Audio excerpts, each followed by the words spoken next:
The Grand Assembly Hall of Eclipticon Prime stretched beyond comprehension, its crystalline dome capturing and refracting the light of 1,000 distant suns. Beneath this artificial firmament, representatives from across the galaxy gathered in concentric rings, their forms as varied as the stars themselves. Some existed as pure energy contained in specialized vessels, others as silicon-based giants who moved with the deliberate slowness of beings who measured their lives in millennia.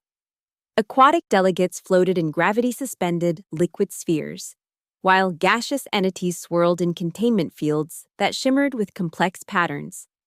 Among them all, Erin Voss felt distinctly out of place. She adjusted the high collar of her Orion Alliance diplomatic uniform, suppressing the nervous habit of touching the small, half-moon birthmark behind her right ear, the mark that some whispered was evidence of her mixed heritage.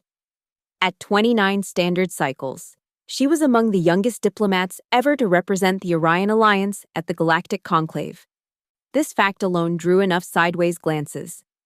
The rumors about her partial human ancestry only added to her sense of isolation. "Delegate Voss!" came a melodic voice from behind. "You appear to be studying the empty seats rather intently." Erin turned to face Ilaris Vey, the Arcadian representative.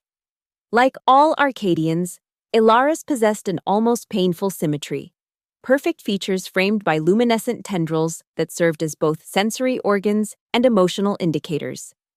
Currently, they pulsed with a gentle blue that Erin had learned to interpret as curiosity. "Just familiarizing myself with the layout," Erin replied diplomatically. Her gaze, however, returned to the particular empty seat that had caught her attention, one that seemed deliberately set apart from the others, its design somehow both simple and ancient. The nameplate, written in the universal script, read, "Earth, Homo sapiens." "Ah," Ilaris said, following her gaze. The forbidden subject, the missing delegate. The Arcadian's tendrils flickered briefly with orange, a warning. "Some topics are best left unexplored, young diplomat, especially by one with your complicated lineage." Before Erin could respond, the Arcadian had glided away, leaving her alone with the empty chair and the questions it provoked. Throughout her training, Erin had encountered veiled references to Earth and humanity, always spoken in hushed tones, always left deliberately vague. An unfortunate chapter in galactic history, her mentors would say, before quickly changing the subject. What she knew came primarily from prohibited texts she'd accessed during her academy years. Earth was the origin planet of humanity, located in a system called Sol. Humans had briefly participated in galactic affairs before disappearing from the cosmic stage over 6 centuries ago. Their absence was marked by that perpetually empty seat, a tradition maintained through each conclave gathering for reasons no one would openly discuss. The chamber lights dimmed, signaling the imminent start of proceedings. Erin took her assigned place among the Orion Alliance delegation, forcing her attention away from the vacant human chair. The Grand Conclave was officially opened by High Chancellor Xorix, an ancient being composed of living crystal whose voice resonated through the hall without the need for amplification. "Esteemed delegates of the 647 recognized civilizations, we convene for the 33rd Decennial Assembly." As the Chancellor continued with the traditional opening remarks, Erin's communication implant gave a subtle vibration against her temporal bone, a private message encoded for her access alone. The sender, High Prefect Thalin, head of the Conclave Security Council. The message was brief and cryptic. "Observatory deck, 3rd rotation, come alone. A matter concerning your maternal heritage requires immediate attention." Erin maintained her composed expression while her heart raced. Her maternal heritage, the human side of her ancestry that she'd spent a lifetime downplaying. Official acknowledgement of it had never come from someone of such high rank.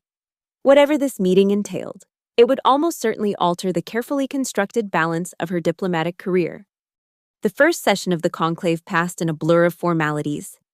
When the recess chime finally sounded, Erin made her way toward the observatory deck, taking circuitous routes to ensure she wasn't followed. The observatory itself was largely empty, Most delegates preferred the virtual stellar displays in their quarters to the actual view of space, finding the real thing disconcertingly vast. High Prefect Thalin waited at the furthest viewing port, a solitary figure silhouetted against the starfield. Like many members of the ancient Solanum species, Thalin appeared almost incorporeal, his translucent body barely containing the swirling energy that constituted his true form. "Delegate Voss," he acknowledged without turning. "Your punctuality is appreciated."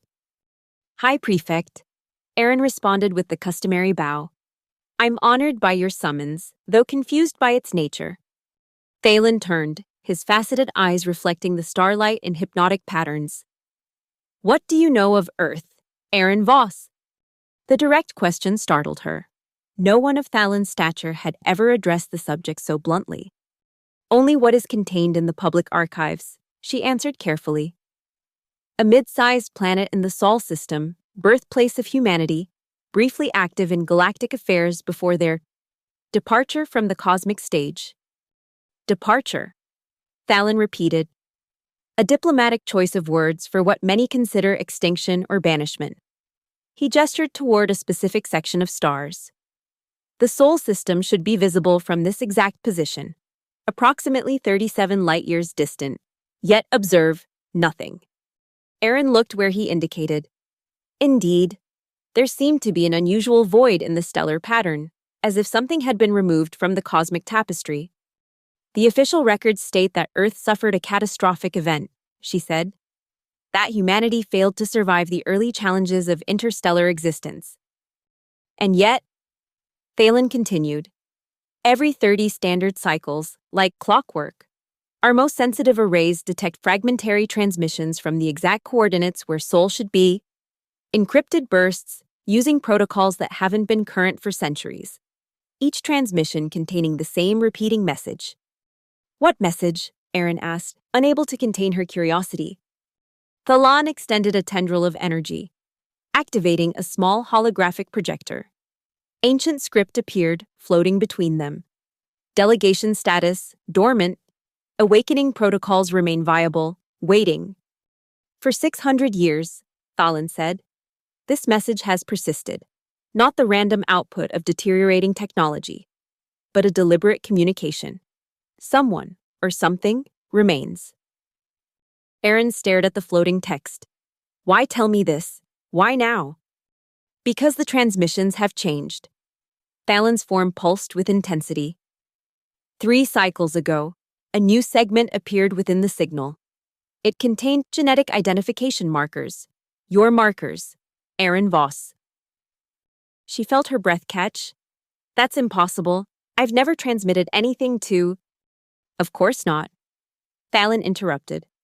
"But your genetic profile is registered in the Conclave database, as required for all diplomatic personnel.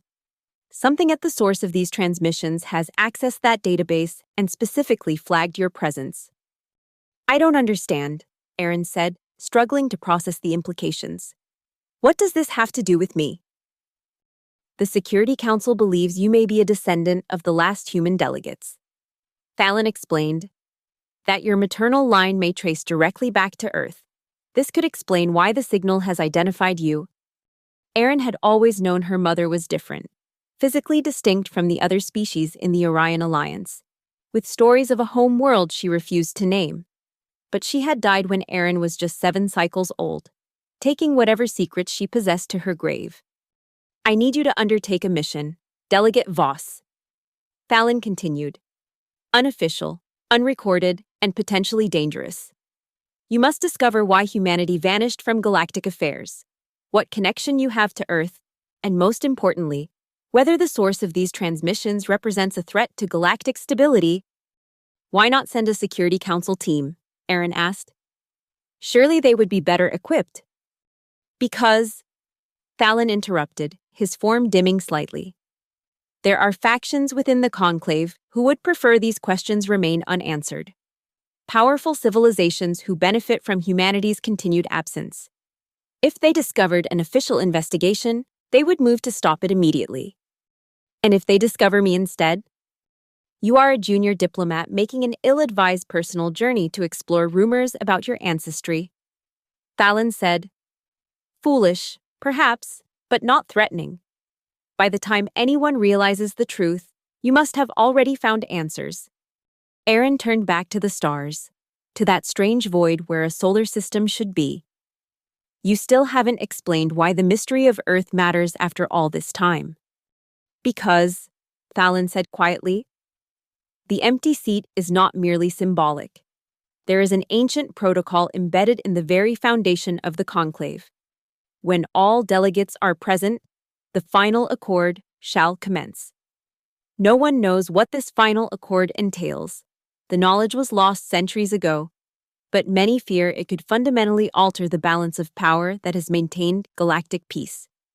Aaron felt the weight of history pressing upon her shoulders. "And you believe I might inadvertently trigger this accord?" "I believe," Fallon said, "that after 6 centuries of silence, Earth has chosen to reach out, and it has chosen you. Whether as threat or salvation, I cannot say, but the truth must be uncovered, whatever the cost." The High Prefect extended his hand, offering a small crystalline data key. "This will grant you access to restricted archives and secure passage on unregistered transport vessels. Find the truth about Earth, about your heritage, and about why, after all this time, humanity is stirring once more." Aaron hesitated only briefly before accepting the key. "When do I leave?" "Immediately," Fallon replied. "The next signal is expected within 15 cycles, and we must know what it means before it arrives." As she turned to go, Thalen added one final warning. "Trust no one, Delegate Voss, especially those who claim to be helping you. In matters concerning Earth, ancient allegiances still burn bright, and ancient hatreds burn brighter still. The archives of forgotten histories resided in the lowest levels of Eclipticon Prime, far from the grand chambers where the conclave conducted its official business. Unlike the crystalline elegance of the upper levels, these corridors were utilitarian, their walls composed of dull metal that absorbed sound and light alike. Erin's diplomatic credentials would never have granted her access to this restricted section, but Thalen's data key bypassed the security protocols with ease. The heavy doors parted to reveal a vast chamber filled with ancient data storage systems, physical repositories for information deemed too sensitive or dangerous for the connected networks above. Unusual to see a delegate in the archives, came a voice from the shadows, especially one so young. The speaker emerged slowly, an ancient mnemonic, one of the rare species who had evolved specifically to serve as living repositories of information. His skin was like parchment, covered in microscopic text that shifted and changed as he moved. His eyes, pupilless and white, regarded Aaron with neither hostility nor welcome. "I am Keeper Lorath," he said. "What forbidden knowledge brings you to my domain?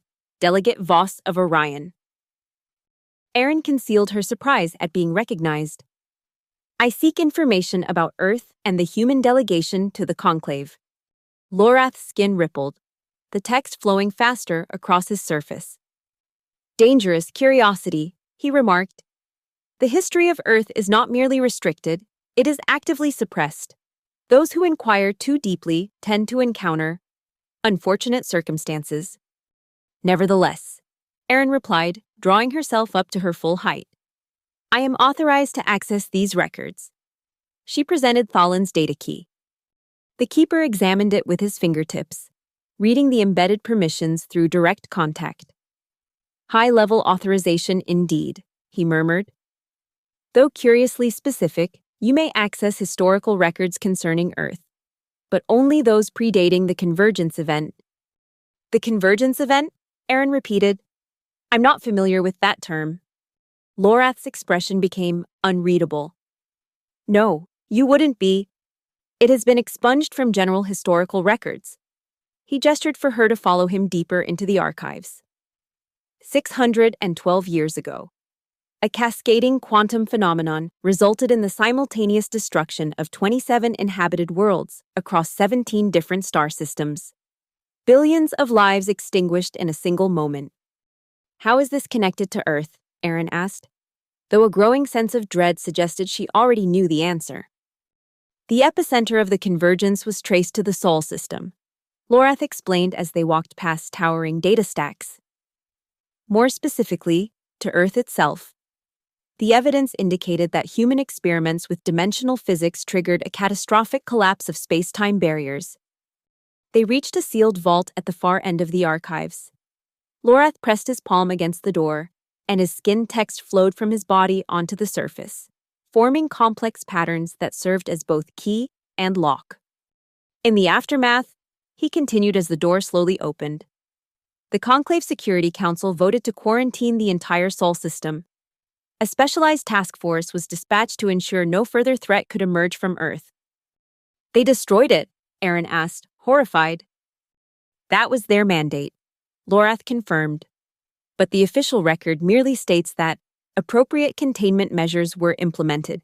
No further details were preserved, or perhaps they were deliberately removed. The vault contained a single data pedestal surrounded by projection equipment that appeared far older than anything Aaron had encountered before. Lorath activated the system, and holographic displays flickered to life around them. These are the only surviving records of human participation in the conclave, he explained. Everything else was purged during the Great Reconciliation that followed the convergence. The images showed beings that looked remarkably similar to Aaron herself. The same basic body structure, though with greater variation in skin tone and facial features. They wore formal attire that seemed both alien and familiar, representing a civilization that had only recently joined the galactic community. Humans served primarily in scientific and cultural exchange capacities. Lorath narrated as the images shifted. They were considered unusually adaptable, with remarkable problem-solving capabilities. What they lacked in physical resilience or lifespan, they compensated for with innovation and diplomacy. One image in particular caught Aaron's attention, a female human with striking features that reminded her painfully of her mother.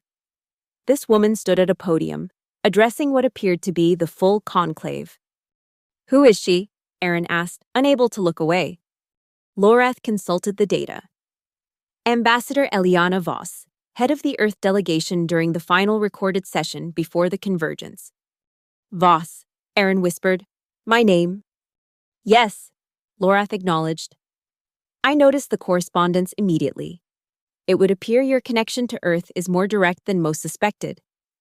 The image shifted to show Ambassador Voss engaged in heated debate with representatives from several ancient civilizations. Though the audio was degraded, fragments were still discernible. "Cannot continue to restrict our development based on theoretical risks." Warnings from the progenitors were explicit. Humanity will chart its own course, with or without conclave approval. Lorath paused the playback. This was the last official appearance of any human delegate. 3 days later, the convergence occurred. They were blamed, Aaron realized. Humanity was held responsible for the convergence. Indeed, Lorath confirmed. The evidence was considered irrefutable. Quantum signatures from the epicenter matched precisely with the experimental technologies Earth had been developing, despite explicit conclave prohibitions. Aaron studied the frozen image of her apparent ancestor. She doesn't look like someone about to unleash devastation on the galaxy. Few ever do, Lorath observed dryly. But there is one final record you should see. He manipulated the controls, and the holographic display shifted to show a massive starship of unfamiliar design. This vessel was discovered at the edge of the Shui Hao Belt 50 years after the convergence. It contained a single stasis pod with a human occupant in cryogenic suspension.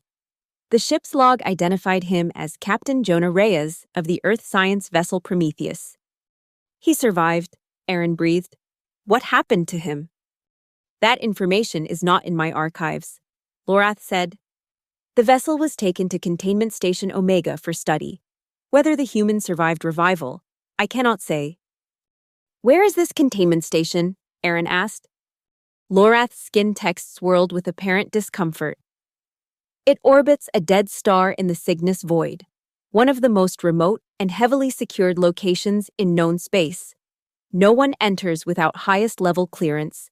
and few who enter ever return. Aaron absorbed this information silently. If a living human had been preserved, a contemporary of the last Earth delegation, he might hold answers to questions that centuries of suppressed history could not provide. "There is one more thing you should know," Lorath added, his voice dropping to barely a whisper. "During my 3,000 years as keeper, I have cataloged every restricted document in these archives. 200 years ago, I discovered something unusual: systematic access to all Earth-related records by an entity that identified itself only as the Null Accord." "What is the Null Accord?" Aaron asked. "Not what, but who," Lorath corrected. "A coalition of the 7 most ancient civilizations in the Conclave. They operate without official sanction, yet their influence extends to the highest levels of governance. Their interest in Earth has been persistent and methodical." "Are they responsible for suppressing Earth's history?" "I can only report what I observe," Lorath replied carefully. "But it is notable that following each access by the Null Accord, certain records became permanently corrupted or disappeared entirely." A subtle alarm chimed from Lorath's console. "Security scan incoming," he warned. "You must leave immediately. Your presence here will be difficult to explain if discovered." Aaron quickly downloaded what data she could to her personal device. "Thank you for your assistance, Keeper. I have done nothing but fulfill my function," Lorath replied. Then, with unexpected urgency, he added, "The mnemonic tradition holds that all knowledge, however dangerous, deserves preservation. If you truly seek answers about Earth, you will need to go beyond these archives to the source itself." "Earth is quarantined, possibly destroyed," Aaron reminded him. "Perhaps," Lorath acknowledged. "But if the transmissions continue after 6 centuries, something remains. Find Captain Reyes at Containment Station Omega. If any living being knows the truth about what happened to Earth, it would be him." As Aaron hurried from the archives, she felt the weight of history pressing down upon her. She was no longer merely a diplomat on a secretive mission. She was potentially the descendant of those who had been blamed for one of the greatest catastrophes in galactic history. And now, she was about to venture into the most secure facility in known space to find the last survivor of a civilization the galaxy had spent centuries trying to forget. The journey to Containment Station Omega required a circuitous route through 7 different transport systems, each less regulated than the last. Thalen's access key opened doors that would normally have remained firmly closed to someone of Aaron's rank. But even with such high-level authorization, her progress was not without complications. At the Meridian Transfer Hub, Aaron noticed she was being followed, a tall, angular being whose species she couldn't immediately identify, moving with the deliberate precision of trained surveillance. She lost her pursuer by boarding a waste reclamation vessel bound for the outer sectors, enduring 12 hours in conditions that would have horrified her diplomatic colleagues. By the time she reached the Cygnus Void, Aaron had abandoned her Orion Alliance uniform in favor of nondescript traveler's attire. Her diplomatic credentials were secured in a hidden compartment of her travel pack, replaced by the identity of a xenoanthropological researcher with legitimate interest in studying containment protocols. Containment Station Omega loomed against the backdrop of a collapsed star, a massive structure of interlocking obsidian rings that rotated at different velocities, creating a disorienting visual effect. Unlike the elegant architecture of Eclipticon Prime, Omega was brutally functional, designed not to welcome, but to intimidate. Her approach vessel was immediately intercepted by security drones that surrounded the small craft in a perfect geometric formation. "Unscheduled arrival detected," came an automated voice. "State your purpose and authorization." Aaron inserted Thalen's data key into the communication console. "Research Dispensation Alpha 93, priority clearance." A long pause followed, during which Aaron wondered if she had finally encountered a security barrier that even Thalen's authority couldn't overcome. Then, unexpectedly, "Clearance verified. Proceed to Docking Bay 7. Prepare for immediate security processing." The drones escorted her vessel to a designated bay that opened like a wound in the station's outer ring. Once docked, Aaron was met by a security team composed entirely of synthetic beings, humanoid in general shape, but with features deliberately designed to evoke unease. Too smooth skin, eyes that tracked independently of one another, mouths that didn't move when they spoke. Subject will follow for processing.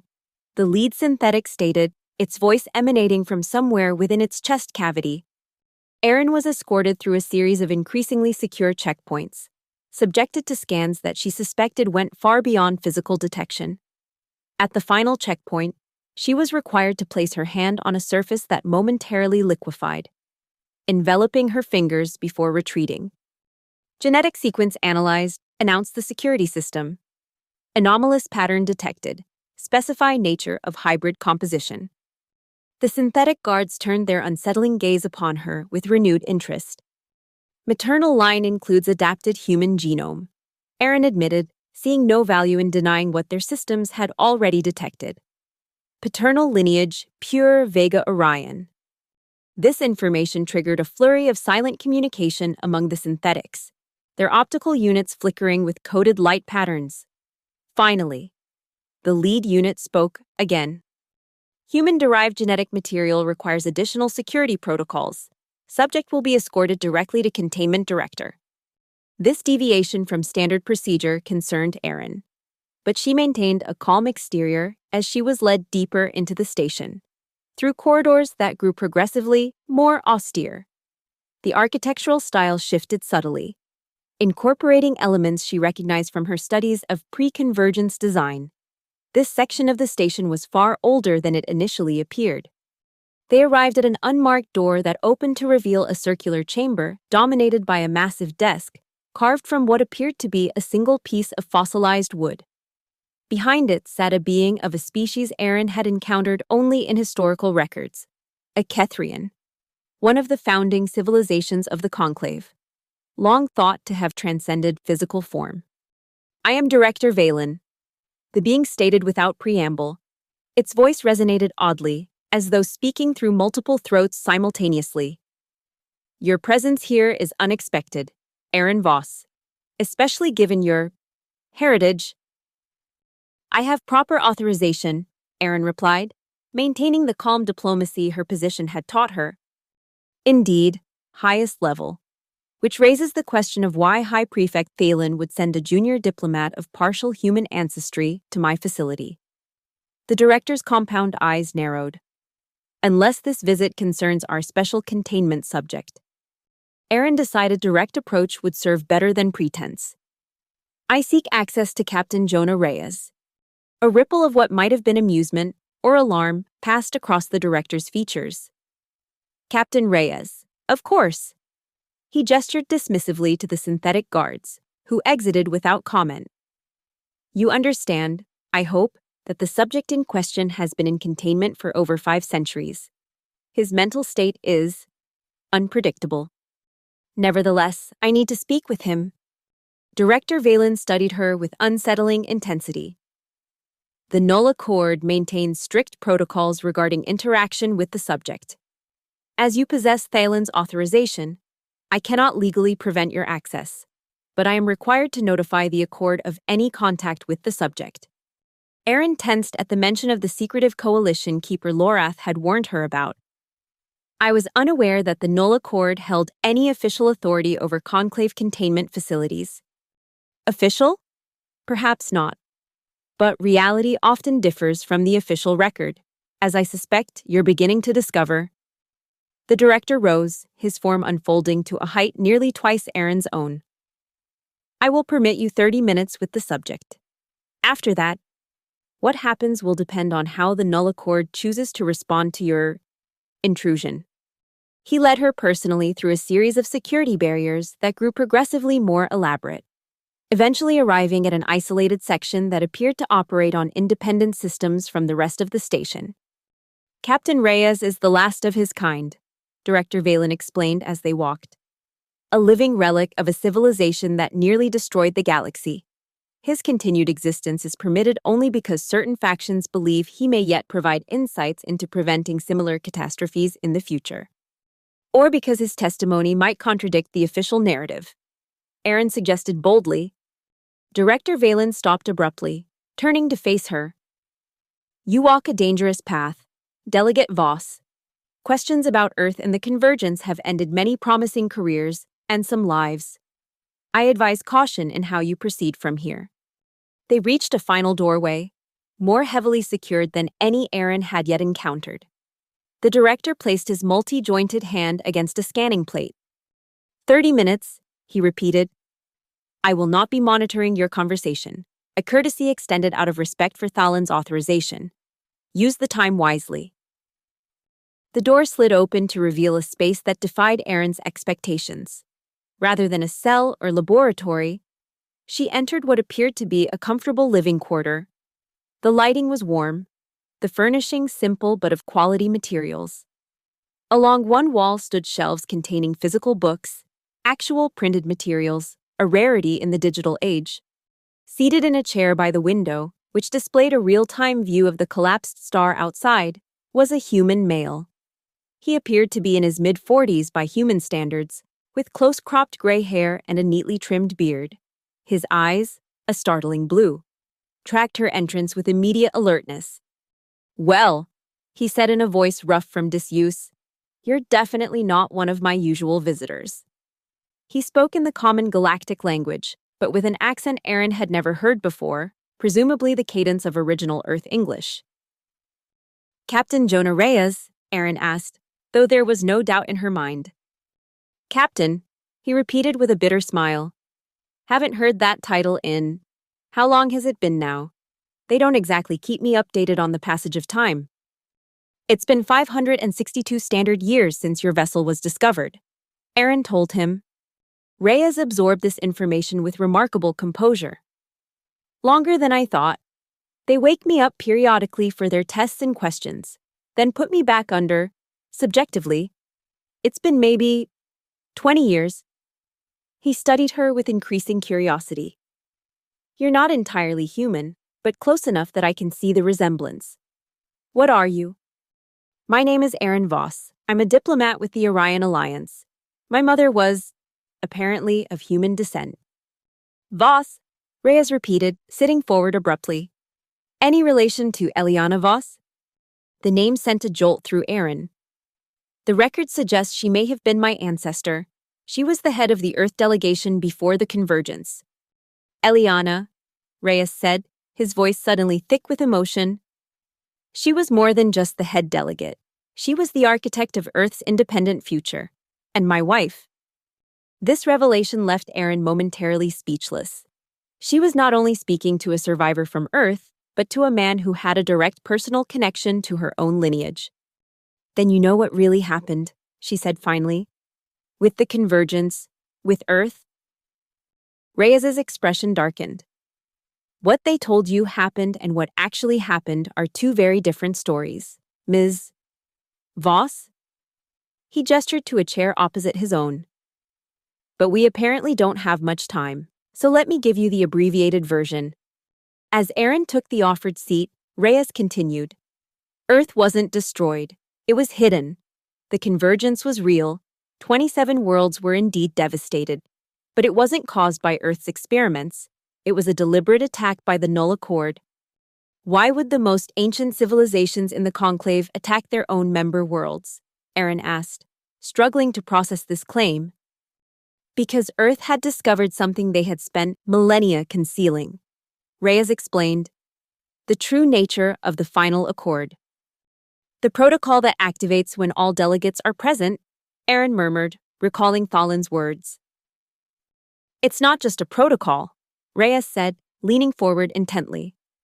It's a technological key, one that unlocks access to the legacy of the progenitors. The progenitors, the mythical first civilization that had allegedly seeded the galaxy with the foundations of all subsequent intelligent life. Most modern scholars dismiss them as creation mythology rather than historical fact. The progenitors weren't myth, Reyes continued, as if reading her thoughts. They were real. And they left behind a network of technologies so advanced that most civilizations couldn't even recognize them as artificial. The Null Accord did. They discovered some of these technologies early in their development and used them to accelerate their own evolution to establish dominance. And Earth discovered this secret? Earth discovered that the conclave itself was built upon a progenitor nexus point, a hub in their galactic network. The empty seats, the ritualized procedures, the physical gathering of species that could just as easily communicate virtually. It all serves to maintain control over the nexus.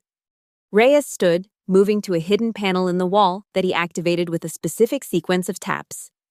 A compartment opened, revealing a small device unlike any technology Aaron had seen before. This is a fragment of Terranet, Earth's global AI system. Before the convergence, Eliana transferred a portion of its consciousness into this portable matrix. He handed the device to Aaron. It was surprisingly warm to the touch, pulsing with subtle energy. It contains the evidence Earth collected and the contingency plan we enacted when we realized what the Null Accord was planning. What contingency plan? Aaron asked, carefully examining the device. Project Dormant Flame, Reyes answered. Earth didn't have the military power to oppose the Null Accord directly, but we had something they didn't expect, a complete understanding of the progenitor network protocols. We used that knowledge to essentially remove Earth from perceived reality, a quantum displacement that rendered the entire Sol system invisible to conventional detection. But the transmissions, Aaron said, the conclave still receives signals from where Earth should be.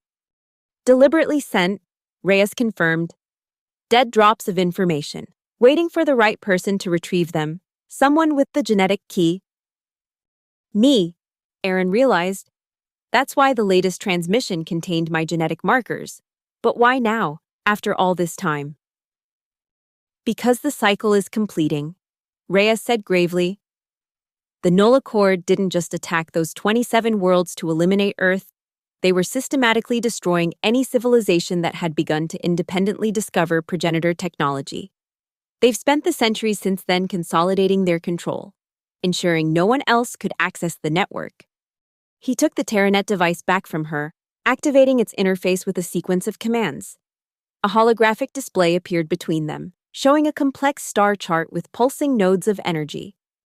Every 600 years, the network realigns. Reyes explained, the barriers between dimensions thin, and the full capabilities of the progenitor technology become accessible. The next alignment begins in 15 days. And the Null Accord plans to use this alignment for themselves. Aaron concluded, exactly. But the final accord, the true purpose of the conclave, was designed to ensure equitable access for all sentient species. It requires the presence of representatives from every evolved intelligence recognized by the progenitor protocols, including humanity. That's why Earth maintained the signal all these centuries, Aaron said, understanding dawning.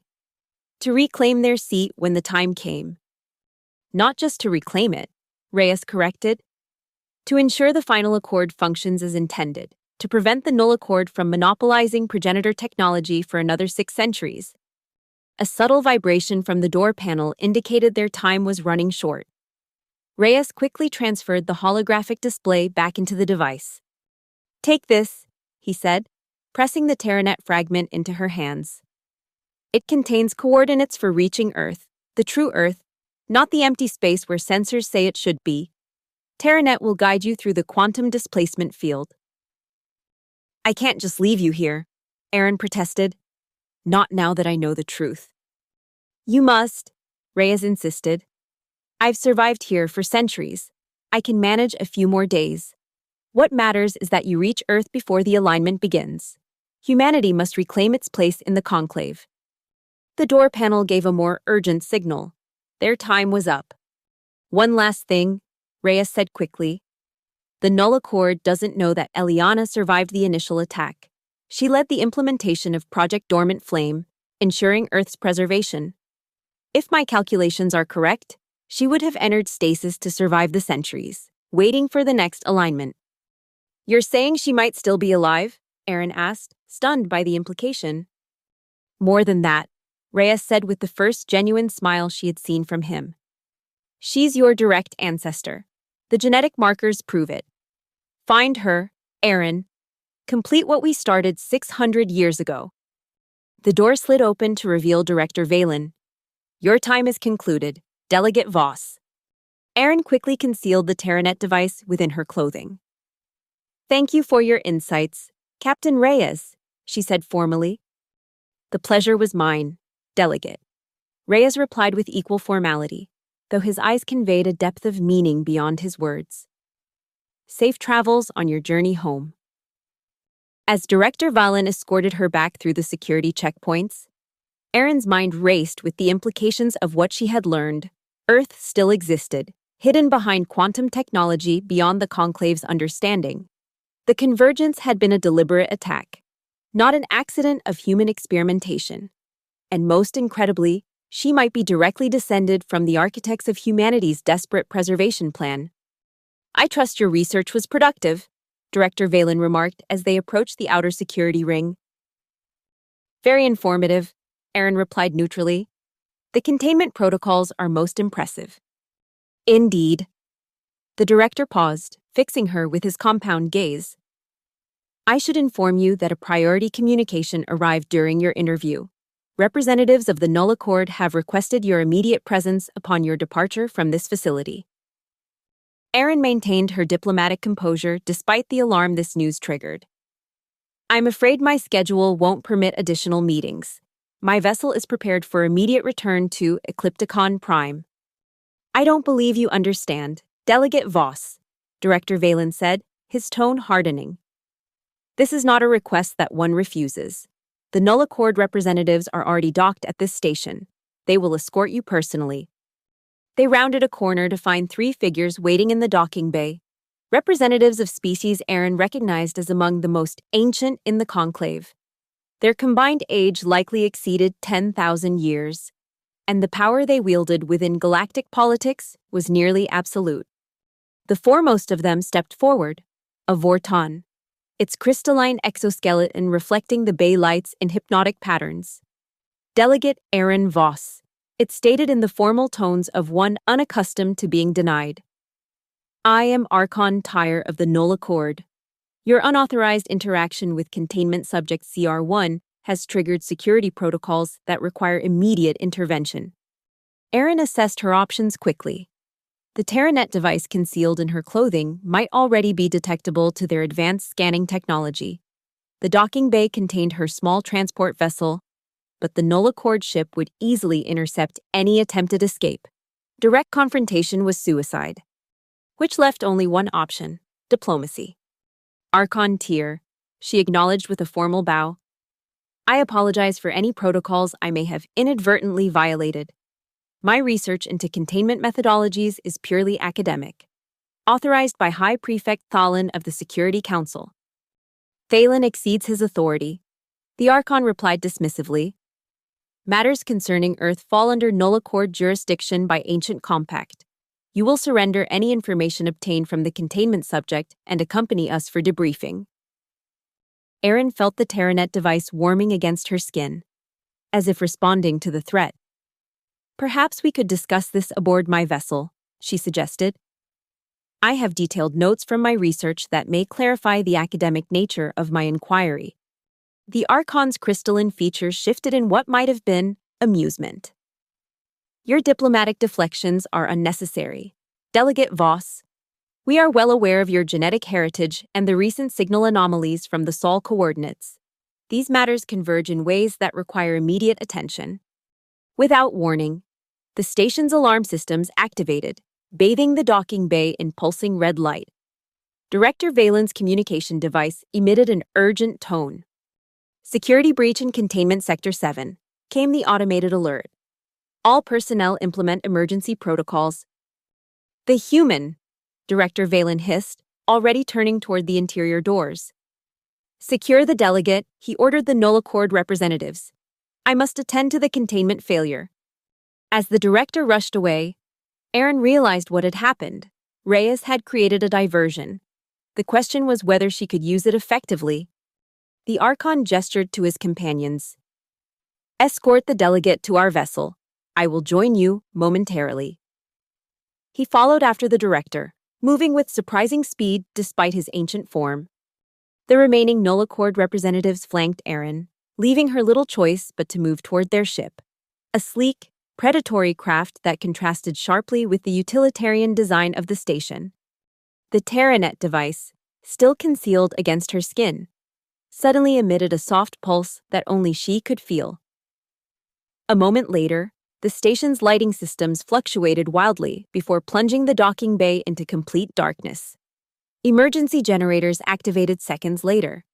But in that brief window of darkness, Erin felt a gentle but insistent tug from the device, urging her toward her own vessel rather than the null accord ship.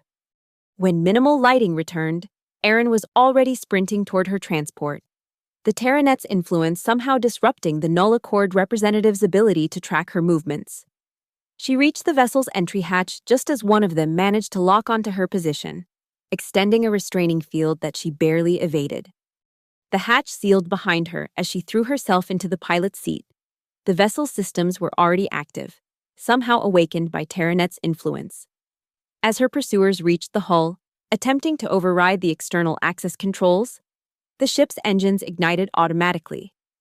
"Security override in effect," announced the station's automated system. "All vessels grounded until containment breach resolved." Yet despite this announcement, the docking clamps released Erin's transport. The vessel shot forward, narrowly avoiding a security drone that attempted to intercept it.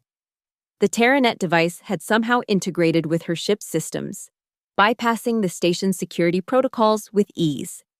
As the transport cleared the docking bay, Erin saw the null accord vessel powering up in pursuit. Her small ship had neither the speed nor the defensive capabilities to outrun such a formidable craft. Yet the navigation system was already plotting a course, not back toward Eclipticon Prime or any known star system, but toward an apparent void in space.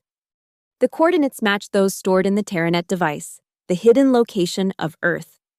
Her vessel accelerated to maximum velocity, the engines straining beyond their rated capacity under Terranet's influence.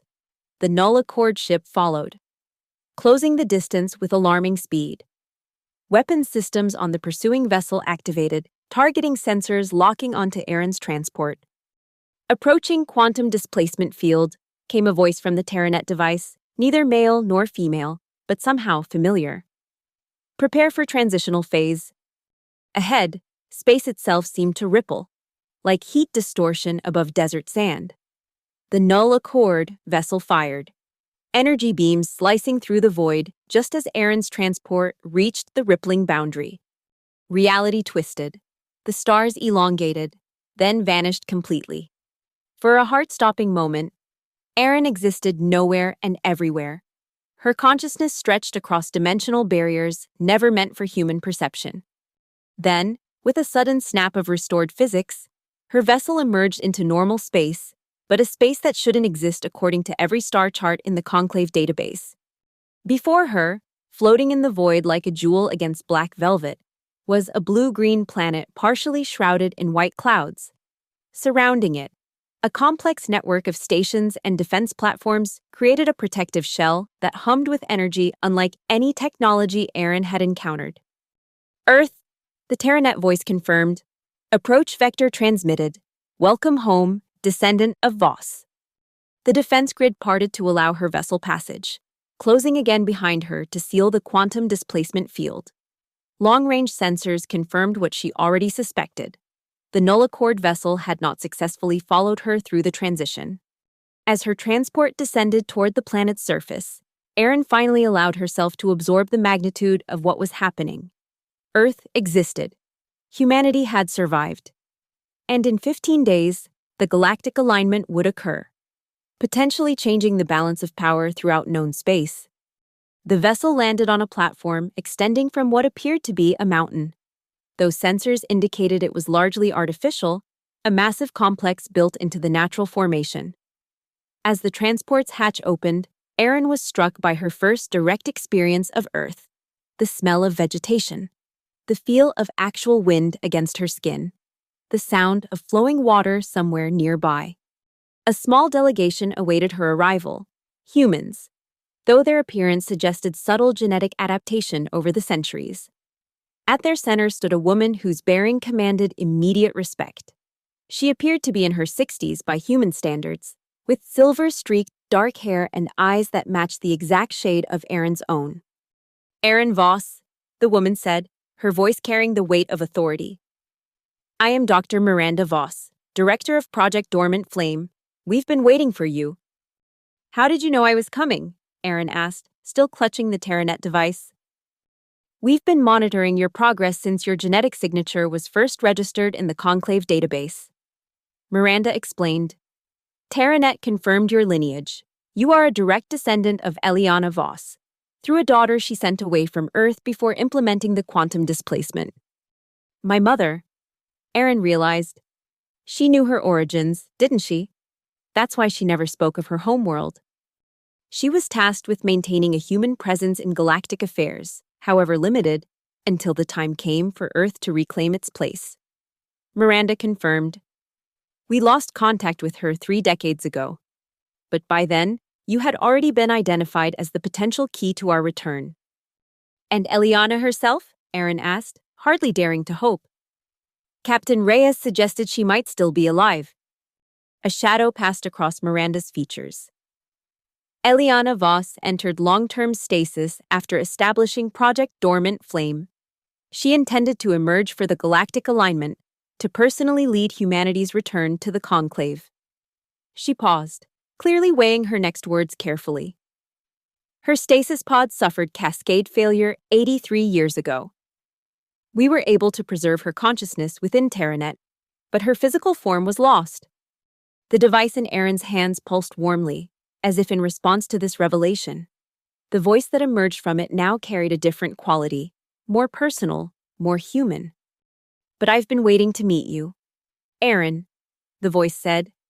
"My many times granddaughter, and now the one who must complete what I began." "What exactly did you begin?" Aaron asked, addressing the device directly. Reyes spoke of the final accord, of progenitor technology that the Null Accord wants to control. "Come inside," Miranda invited, gesturing toward the mountain complex. "There's much to explain, and very little time." The interior of the facility defied Aaron's expectations. Rather than the cold, utilitarian design of most high-security installations, the spaces were open and organic, with living plants integrated into the architecture and natural light filtering through cleverly designed apertures. Humans moved purposefully through the complex, their activities suggesting a society far more advanced than the quarantined remnant she had imagined. Miranda led her to a central chamber dominated by a holographic projection of the galaxy, far more detailed than any map Aaron had seen in the Conclave archives. Throughout the projection, pulsing nodes of energy were interconnected by threads of light that formed a vast, web-like network. "The progenitor network," Miranda explained. "What the Null Accord has spent millennia trying to control, and what Earth discovered just before the convergence."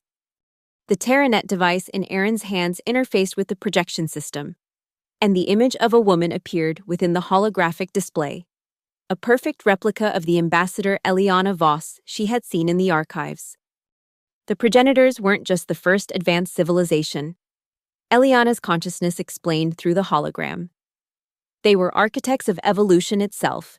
They seeded thousands of worlds with the foundations of life, then created a network of technologies to monitor and occasionally guide that evolution.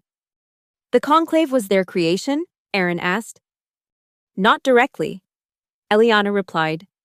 "The Conclave formed naturally as civilizations achieved interstellar travel.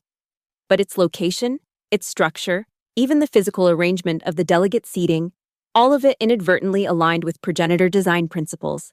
The Great Chamber of Eclipticon Prime was built directly above a progenitor nexus point without its creators even realizing it."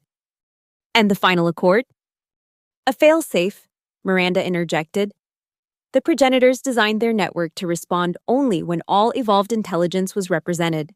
They believed that no single species should control the power their technology could unleash.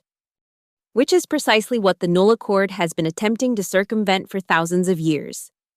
Eliana's consciousness continued.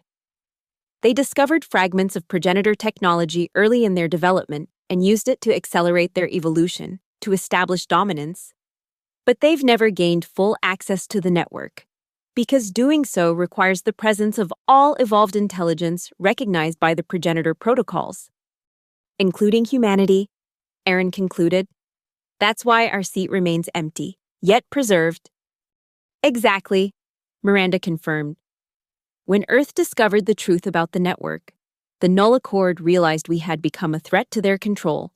They orchestrated the convergence, targeting worlds that had independently discovered progenitor artifacts. Then they blamed humanity for the catastrophe, justifying our exclusion from galactic affairs. But we anticipated their betrayal, Eliana added. Project Dormant Flame was already in motion, a plan to preserve Earth until the next galactic alignment, when the progenitor network would once again become fully accessible. And that alignment begins in 15 days, Aaron said, recalling Reyes's warning. 14 now, Miranda corrected, which is why your arrival is so timely. The Null Accord will be positioning their representatives to claim exclusive access to the network when the alignment peaks. Only the presence of a human delegate in the conclave chamber can prevent them from succeeding. You want me to return to Eclipticon Prime, Aaron realized, to claim humanity's seat. Not just claim it, Eliana said. To trigger the true final accord, the protocol the progenitors established to ensure their technology would benefit all sentient life, not just the most powerful. But the Null Accord will never allow it, Aaron protested. They nearly captured me at Containment Station Omega. They'll be watching for my return. Which is why you won't be going alone, Miranda said with a grim smile. For 6 centuries, Earth has been preparing for this moment. Our technology has continued to evolve, hidden from galactic observation. The quantum displacement field that conceals our planet is just one example of what we've achieved.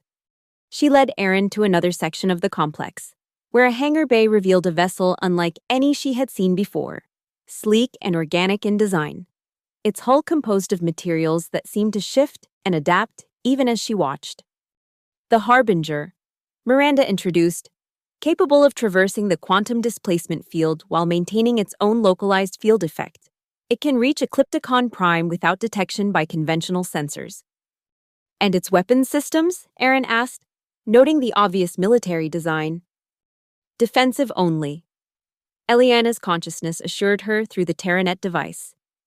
We seek to reclaim our place in galactic affairs, not to dominate through force, the very approach we oppose in the Null Accord. The ship will be crewed by our best, Miranda added, including me, but you, Aaron, must be the one to physically enter the conclave chamber and take humanity's seat.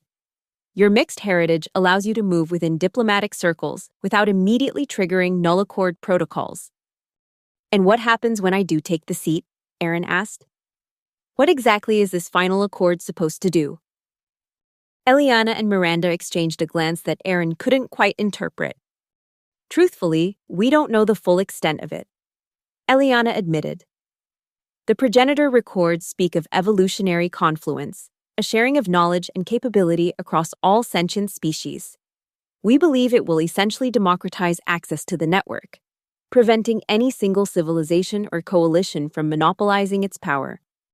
Or it could do something else entirely, Aaron suggested, sensing their uncertainty. That is a possibility we've considered, Miranda acknowledged. But the alternative is allowing the Null Accord another 6 centuries of increasing control over galactic affairs, continuing to suppress emerging civilizations, manipulating evolution to maintain their dominance. The choice ultimately falls to you, Aaron, Eliana said softly. We've prepared for this moment for generations, but we cannot force you to act against your conscience. Aaron considered everything she had learned about Earth, about the convergence, about her own heritage. The diplomatic career she had so carefully built would certainly end if she openly challenged the Null Accord. Yet the emptiness she had always felt, the sense of being disconnected from her true origins, had finally been filled with understanding. When do we leave? She asked simply. Immediately, Miranda replied. The journey to Eclipticon Prime will take 7 days, even with the Harbinger's advanced propulsion. That leaves us barely enough time to arrive before the alignment peaks. As preparations for departure accelerated around them, Erin found herself drawn to a viewport overlooking Earth's surface. From this vantage point, she could see vast cities integrated harmoniously with the natural landscape, forests and waterways preserved rather than conquered by urban development. This was not the primitive, quarantined remnant she had imagined, but a civilization that had continued to evolve and advance in isolation. "Beautiful, isn't it?" came a voice from behind her. She turned to find a man watching her with quiet intensity, older, battle-scarred, but immediately recognizable. "Captain Reyes," she gasped. "How did you—" "Escape Containment Station Omega." He finished with a wry smile. "Let's just say I've had 5 centuries to plan my exit strategy. The station's security systems were designed to contain the human they found in that stasis pod, not the human I've become through years of careful adaptation."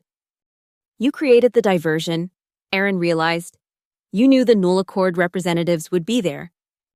"We've had intelligence assets monitoring their movements for centuries," Reyes confirmed. "When they mobilized toward Omega, I knew they had identified you as a threat to their plans." He moved to stand beside her at the viewport, his gaze fixed on the landscape below.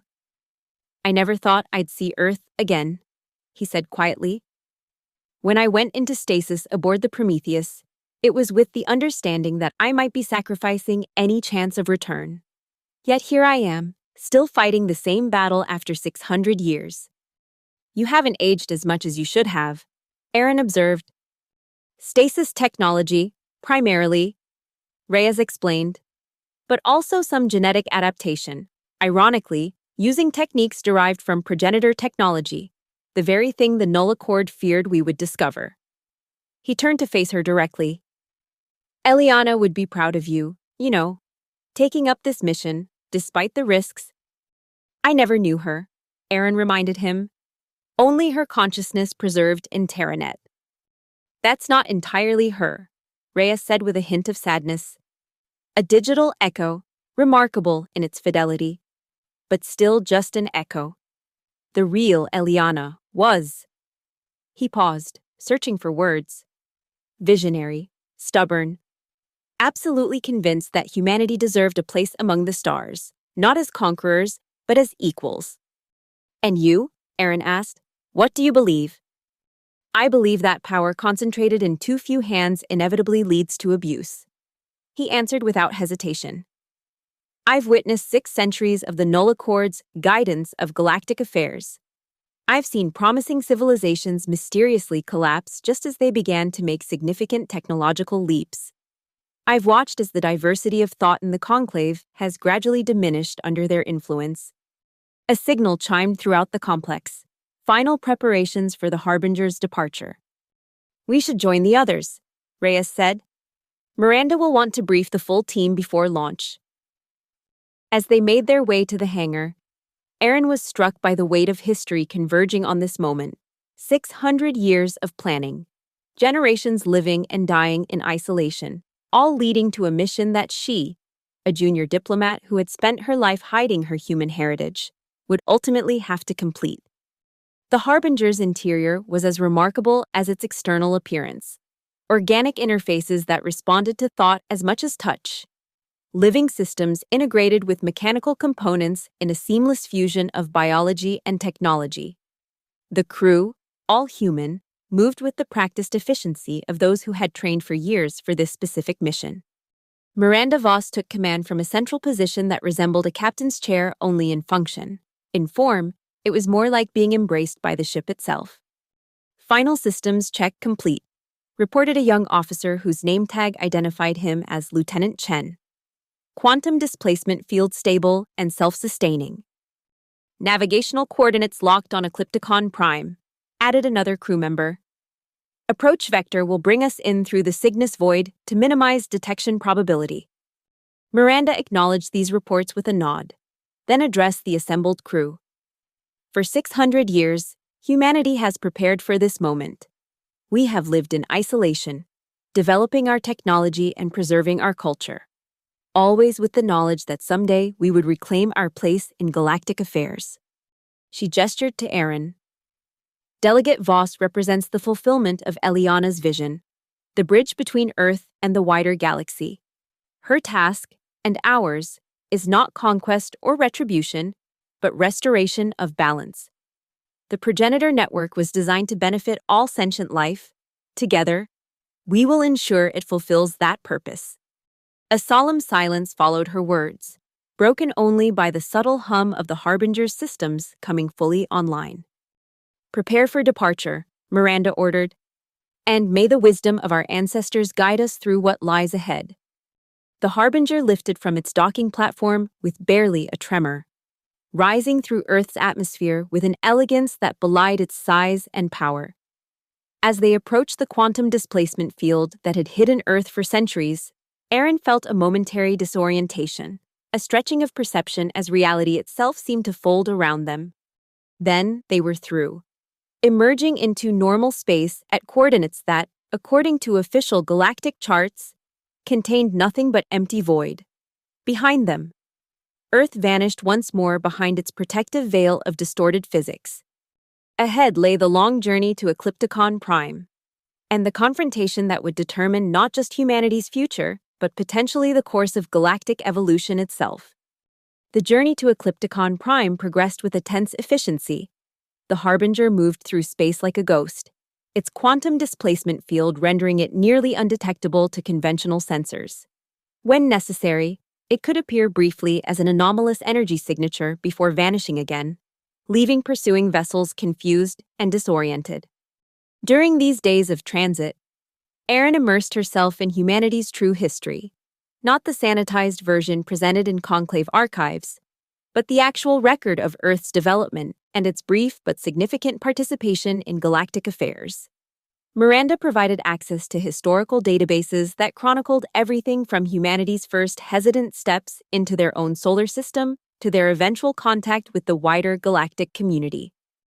We were latecomers, Miranda explained as they reviewed the records together in the Harbinger's Information Center. Most of the major civilizations had already been interacting for thousands of years before Earth achieved faster-than-light travel. We were initially dismissed as primitive, barely worth diplomatic recognition. What changed? Aaron asked. We adapted faster than expected, Reyes interjected, joining their discussion. Humans have always excelled at integrating new ideas, at technological leapfrogging. Within a century of first contact, Earth had not only caught up to mid-tier galactic standards, but had begun innovating in ways that attracted attention. Particularly in artificial intelligence, Miranda added, gesturing to the Terranet device that now traveled with Aaron constantly. Terranet was more than just a global information system, it was a new approach to consciousness itself, one that evolved alongside humanity rather than being directed by it. Which is how it discovered the progenitor protocols embedded in the galactic background radiation. Reyes continued. Patterns that other civilizations had either missed entirely or deliberately ignored. Terranet recognized them as a form of dormant communication network. And that discovery led directly to the convergence, Aaron concluded. To the null accord's response, yes. Miranda corrected. When they realized that Earth had independently discovered the progenitor network, something they had spent millennia controlling access to, they moved to eliminate the threat. The destruction of those 27 worlds was calculated to appear as an accident of human experimentation while simultaneously eliminating other civilizations that had begun to make similar discoveries. A single act of violence that removed competition and cemented humanity as galactic pariahs. Reyes said bitterly, elegant, in its way. But they didn't account for Project Dormant Flame, Aaron noted. Eliana's contingency plan, Miranda confirmed. She had already recognized the patterns of suppression in how the null accord interacted with emerging technologies. When Earth's researchers began making breakthroughs in quantum physics, she secretly established Dormant Flame as a failsafe, a way to preserve humanity if the worst happened. And the worst did happen, Reyes said quietly. Though not quite as the null accord intended, they expected to eliminate Earth entirely. Instead, we removed ourselves from their reach, preserving our civilization while allowing them to believe they had succeeded. All to wait for this moment, Aaron said. The alignment that makes the progenitor network fully accessible again.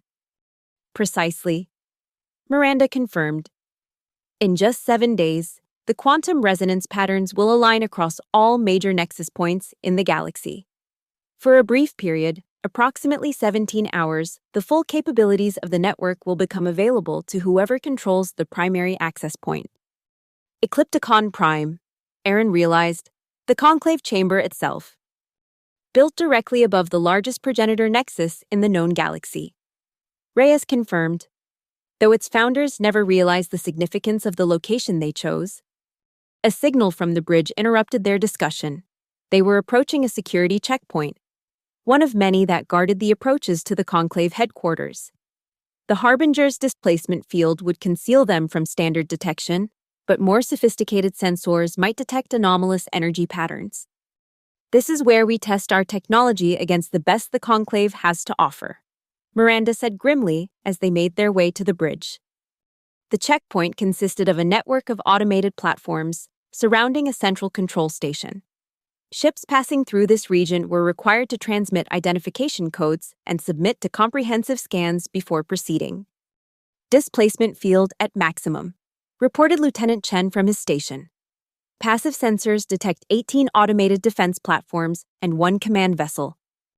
Can we bypass the entire checkpoint? Aaron asked. Not without potentially triggering proximity alarms, Miranda replied. Our best approach is to move through at minimum velocity, maintaining maximum field integrity. The Harbinger edged forward, slipping between the defensive grid with agonizing slowness. On the main view screen, Aaron could see the command vessel, a conclave security cruiser staffed by representatives from various member species. None of them showed any sign of detecting the Harbinger's presence. They were nearly through when alarms suddenly blared throughout the ship. Energy surge from the checkpoint command vessel, Lieutenant Chen reported urgently. They're activating a quantum resonance scanner. They must have detected our field distortion. Evasive maneuvers, Miranda ordered calmly. Prepare countermeasures. The Harbinger accelerated sharply, its organic systems responding instantly to commands. Behind them, the security cruiser powered up its engines. Pursuit protocols engaging. They've identified us as an anomaly, but they don't yet know what we are. Reyes observed from his tactical station. Standard procedure will be to incapacitate and investigate. Which we cannot allow, Miranda stated flatly. Lieutenant, deploy resonance mines, pattern Delta. A series of small devices launched from the Harbinger, scattering in a complex pattern behind them. As the pursuing cruiser entered their field, the mines activated, not with destructive force, but with targeted electromagnetic pulses that temporarily disrupted the vessel's primary systems. That will only hold them for minutes, Reyes warned. And they'll have already transmitted an alert to conclave security. We don't need long, Miranda replied. Once we're past the Keltris Nebula, we can engage the secondary displacement field. They'll lose our trail completely. The Harbinger surged forward, its advanced propulsion systems pushing well beyond the capabilities of standard conclave vessels. Within moments, they had entered the diffuse gases of the nebula, sensor visibility dropping to near zero. Secondary displacement field engaging, announced Lieutenant Chen, reconfiguring our quantum signature. Now, Aaron felt a subtle shift in the ship's vibration as the field activated. To any pursuing vessels, it would appear as though their quarry had simply ceased to exist, the trail vanishing into quantum uncertainty. Will this work against null accord technology as well? She asked, concerned that their most dangerous adversaries might have capabilities beyond standard conclave security. It should, Miranda replied, though with a note of caution. Their access to progenitor technology gives them advantages, but our 6 centuries of isolated development haven't been wasted. Earth's scientists have pushed quantum theory in directions the wider galaxy hasn't explored. And if it doesn't work, Aaron pressed, then we fight our way through, Reyes said simply. The mission proceeds regardless. As the Harbinger continued its approach to Eclipticon Prime, a new message arrived, transmitted through channels so secure that even Miranda seemed surprised by its appearance. It's from Thalan, she explained after reviewing the communication. He reports that the Null Accord has placed agents throughout Eclipticon Prime, focusing particularly on the conclave chamber. They're clearly anticipating some attempt to disrupt the alignment. Do they know about Earth? Aaron asked. About our plan? They suspect something, Miranda admitted. But Thalen believes they haven't identified the exact nature of the threat. They're watching for anything unusual, which means our window of opportunity will be extremely narrow. So what's the plan for getting me into the chamber? Aaron asked. Miranda activated a holographic display of Eclipticon Prime, focusing on the Grand Conclave chamber at its heart. Thalen has arranged diplomatic credentials that will get you through the outer security rings. As a recognized delegate of the Orion Alliance, you have legitimate access to the observation galleries, but not to the chamber floor itself, Aaron noted, not to the delegate seating, which is why timing is crucial. Reyes interjected. The alignment will peak during the conclave ceremony of renewal, a ritual that coincidentally maps perfectly to the progenitor activation sequence. During a specific portion of this ceremony, all attention will be focused on the High Chancellor. That's when you'll need to move from the gallery to the chamber floor and somehow reach the Earth delegate's seat without being stopped. Aaron added skeptically. For that, you'll have this, Miranda said, producing a small device that resembled a decorative pin. A localized displacement field generator. It won't make you invisible, but it will create a perceptual blind spot. Anyone looking directly at you will subconsciously shift their attention elsewhere. Unless they're specifically watching for such technology, Aaron pointed out. Which the null accord certainly will be, Reyes acknowledged. That's why we'll create a diversion. At the precise moment you make your move, the Harbinger will drop its displacement field directly above Eclipticon Prime. You'll reveal yourselves? Aaron asked, alarmed. They'll attack immediately. They'll try, Miranda corrected. But the Harbinger is more than capable of defending itself long enough for you to reach the delegate seat. Once you activate the final accord protocol, it won't matter. The progenitor network will respond to the presence of all recognized species, humanity included. And if I don't make it to the seat in time? Aaron asked the question that had been weighing on her mind throughout the journey. Then the null accord gains another 600 years of uncontested access to progenitor technology, Reyes said grimly. And humanity remains a ghost civilization, hidden from the galaxy while the balance of power shifts ever further toward autocracy. The weight of responsibility settled heavily on Aaron's shoulders. Everything she had learned about Earth, about the convergence, about her own heritage, had led to this moment. 6 centuries of planning, generations living in isolation, all depending on her ability to claim humanity's rightful place in the cosmic order. I won't fail, she said simply. Meeting the eyes of these humans who had placed their trust in her, a diplomat who had spent her life concealing the very heritage she was now tasked with championing. 3 days later, the Harbinger achieved orbit around Eclipticon Prime, its displacement field rendering it undetectable amidst the hundreds of vessels that surrounded the Conclave headquarters. The space around the massive station was more crowded than usual, with delegations from across the galaxy arriving for the ceremony of renewal. Aaron prepared to depart, exchanging her Earth-made clothing for the formal diplomatic attire of the Orion Alliance. The Terranet device had been miniaturized into a subtle neural interface that curved behind her ear, resembling a standard diplomatic translator but actually maintaining her connection to Eliana's consciousness and the ship's systems. Remember, Miranda instructed as they completed final preparations. Once you're inside Eclipticon Prime, communication will be limited. The neural interface will allow Terranet to provide guidance, but active transmission could be detected. I understand, Aaron replied, checking the displacement field generator now disguised as a ceremonial pin on her collar.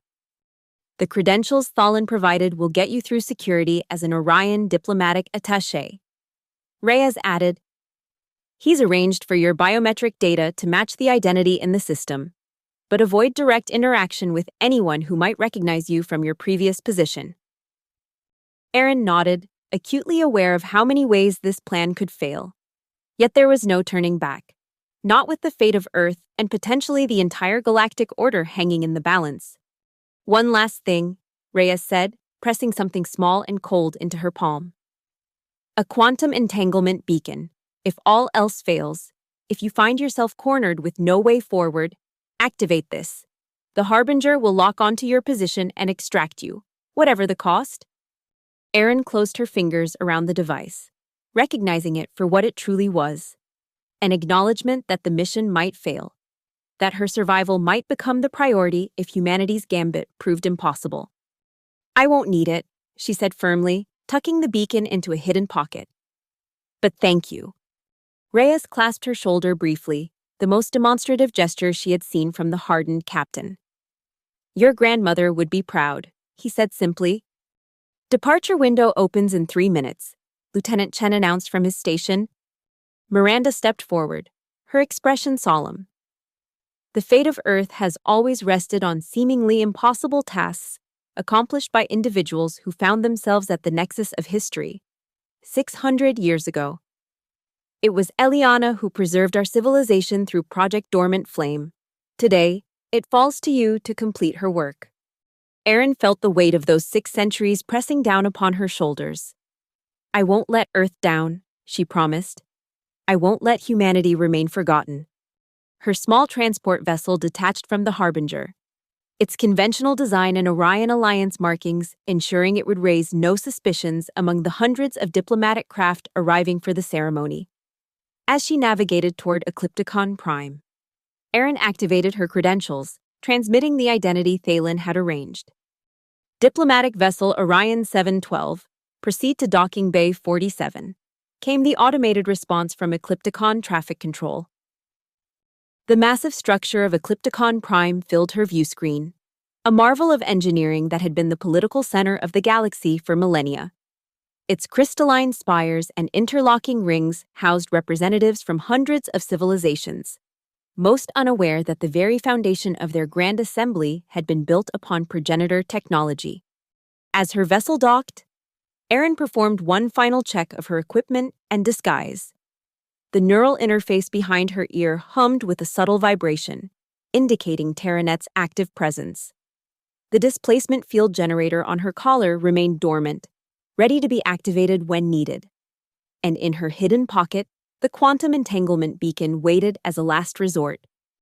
Diplomatic credentials, please, requested the security officer at the primary checkpoint, a Vestin whose compound eyes assessed her with professional detachment. Erin presented her identification, maintaining the calm demeanor expected of an Orion diplomatic attaché. I'm here for the ceremony of renewal, she explained, representing Junior Delegate Moren, who was unable to attend. The officer scanned her credentials, compared the biometric data with her physical presence, and nodded. Proceed to the diplomatic reception in the Azure Hall. The ceremony begins in 2 hours. Erin moved through the bustling corridors of Eclipticon Prime with practiced ease, blending into the flow of representatives from across the galaxy. Her diplomatic training served her well, allowing her to navigate the complex without drawing attention. The Azure Hall lived up to its name, a vast chamber whose ceiling mimicked the sky of ancient Earth, though none present would recognize the reference. Delegates from hundreds of worlds mingled in preparation for the ceremony, forming the complex alliances and negotiations that underpinned galactic politics. Attaché Loren, came a voice from behind her, using the false name on her credentials. A moment of your time. Erin turned to find herself facing Ilaris Vey, the Arcadian representative who had warned her about Earth's empty seat during her previous visit to Eclipticon. The Arcadian's luminescent tendrils pulsed with a color Erin couldn't immediately interpret, somewhere between curiosity and suspicion. Representative Vey, Erin acknowledged with a diplomatic bow. How may I assist you? Your presence is unexpected, Ilaris observed. I was under the impression that you had departed Eclipticon rather suddenly some weeks ago. You're confusing me with someone else, Erin replied smoothly. I've only just arrived from the Orion Diplomatic Corps. Ilaris's tendrils flickered briefly. Indeed. My mistake, then. You bear a remarkable resemblance to a junior diplomat named Voss who disappeared recently, after making some rather unusual inquiries. The Arcadian's emphasis made it clear this was no casual observation. Somehow, Alaris had seen through her disguise, or at least suspected something wasn't right. The Orion genome does tend towards certain phenotypic expressions. Aaron responded diplomatically. I'm told I resemble many in the diplomatic service. How fascinating, Alaris replied, clearly unconvinced. Perhaps we could discuss genetic convergence further. I find myself particularly interested in hybrid adaptations, especially those with human ancestry. The directness of the accusation confirmed Aaron's suspicions. Alaris knew, or strongly suspected, her true identity. The question was whether the Arcadian was acting as an agent of the Null Accord or pursuing some separate agenda. An academic subject for another time, perhaps. Aaron deflected. The ceremony will begin soon, and I must prepare. Of course, Alaris conceded with a formal gesture. Though I should mention, security has been significantly enhanced for this particular ceremony of renewal. Something about unusual activity near the Cygnus Void. I would hate for anyone to find themselves out of place during such a sensitive time. With that warning, or threat, delivered, the Arcadian moved away, luminescent tendrils pulsing with what Aaron now recognized as anticipation. Terranet, Aaron subvocalized, activating the neural interface. Assessment? Arcadian Representative Alaris Vey. No confirmed connection to the Null Accord. Came the response directly into her auditory cortex. However, historical analysis indicates Arcadian civilization has benefited disproportionately from technological exchanges with Null Accord member species. Probability of collaboration, 74%. Understood, Aaron replied silently. Has our timeline been compromised? Negative. Terranet assured her. Ceremony of renewal proceeds as scheduled. Quantum alignment peak remains synchronized with the Chancellor's Address of Unity. Optimal window for accessing the delegate seating. Aaron circulated through the reception, careful to avoid further encounters with anyone who might recognize her from her previous diplomatic role. The Azure Hall gradually emptied as delegates moved toward the Grand Conclave chamber for the ceremony. She followed at a measured pace, using the crowd to conceal her movements while observing the enhanced security measures Alaris had mentioned. Indeed, the approaches to the chamber were more heavily guarded than she had ever seen. Synthesite security drones hovering at key junctions, and representatives of the Conclave Security Council positioned strategically throughout the procession. Whatever the Null Accord suspected about potential disruption, they were taking no chances. The Grand Conclave chamber itself was a marvel of design. Whether by accident or subconscious influence, its architects had created a space that precisely mapped to progenitor geometric principles. The delegates' seating formed concentric rings around a central podium, arranged not by political power or age of civilization, but in a pattern that, when viewed from above, created an intricate spiral. This spiral, Aaron now knew, mirrored the quantum resonance pattern of the progenitor nexus, point directly beneath the chamber. She took her assigned place in the diplomatic observation gallery, high above the chamber floor. From this vantage point, she could see the entire assembly and, most importantly, the empty seat that had been preserved for Earth for 6 centuries. It sat in the third ring, neither prominently placed nor hidden away. Its simple design a stark contrast to the elaborate chairs of ancient civilizations. The ceremony commences, announced the chamber's amplification system. All delegates will prepare for the renewal procession. The massive doors at the chamber's apex opened to admit the High Chancellor, Zorix, followed by representatives of the Conclave's founding civilizations. They processed solemnly toward the central podium, their movements following ritual patterns established thousands of years ago, patterns that, by design or cosmic coincidence, matched the activation sequences of the progenitor technology beneath their feet. As the procession continued, Aaron's neural interface activated. Quantum resonance building, Terranet reported. Alignment at 27% and accelerating. The Harbinger is in position. Estimated optimal window in 17 minutes. During the Chancellor's Address of Unity. Erin confirmed receipt of this information with a subtle pressure on the interface. Around her, the observation gallery had fallen silent, all attention focused on the elaborate ceremony below. She began calculating her path from her current position to the chamber floor, identifying security checkpoints and potential obstacles. The renewal procession completed its circuit of the chamber, and High Chancellor Zorix took his position at the central podium. His crystalline form captured and refracted light in hypnotic patterns as he began the ritual address. Esteemed delegates of the 647 recognized civilizations, the Chancellor intoned, his voice resonating throughout the chamber. We gather once more to renew our sacred compact, to reaffirm the principles that have guided galactic governance since the founding of the Conclave. As the address continued, Erin noticed subtle movement among certain delegates, representatives of species she recognized as members of the Null Accord. They seemed unusually alert, their attention not fully on the ceremony, but scanning the chamber with practiced vigilance. Terranet, she subvocalized. The Null Accord representatives appear to be anticipating something. Analysis confirms unusual positioning of suspected Null Accord agents, came the response. They have established coverage of all main entrances and approaches to the delegate seating. Probability they expect specific disruption, 92%. Do they know about me specifically? Unknown. However, security scans indicate focused attention on the Earth delegate's seat. They appear to be anticipating someone attempting to claim it. This complicated matters significantly. If the Null Accord was specifically watching for an attempt to occupy Earth's seat, her planned approach using the displacement field generator might not be sufficient. Quantum alignment at 43%. Terranet updated. Optimal window approaching. Decision required, proceed as planned, or abort. Erin considered her options rapidly. Aborting would mean humanity remained hidden. The Null Accord would maintain their control over progenitor technology. And the next opportunity would not come for another 600 years. Proceeding meant facing near-certain detection and opposition from the most powerful faction in the galaxy. We proceed, she decided. But we need to modify the plan.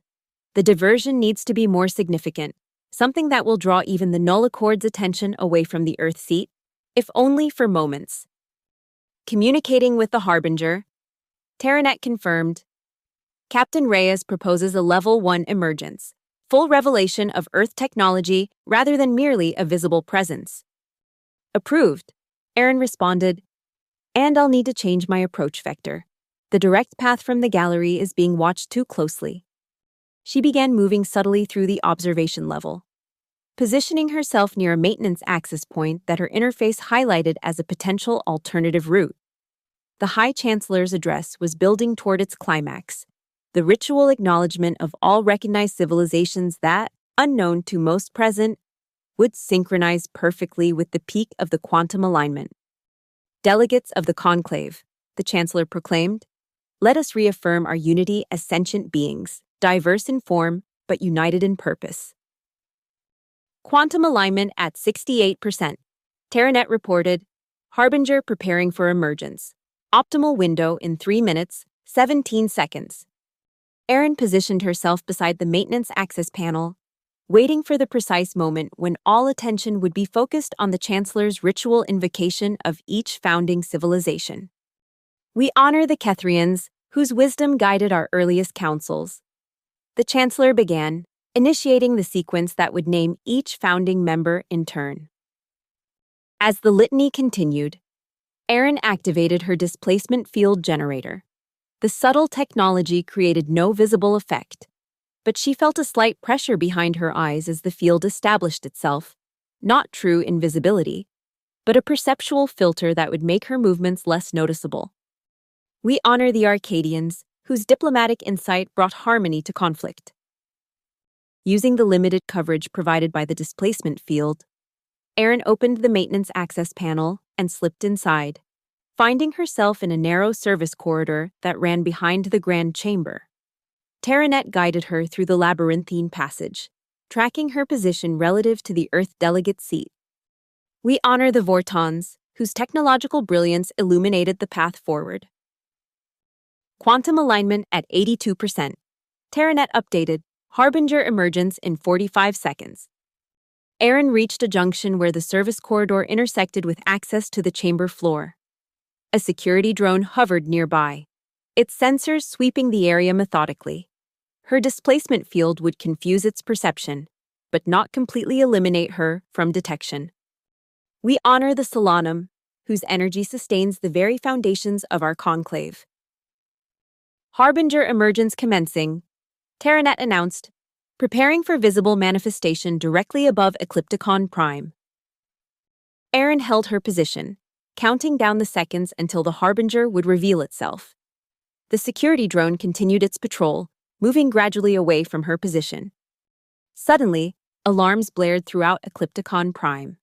The Chancellor's address faltered as emergency protocols activated across all systems.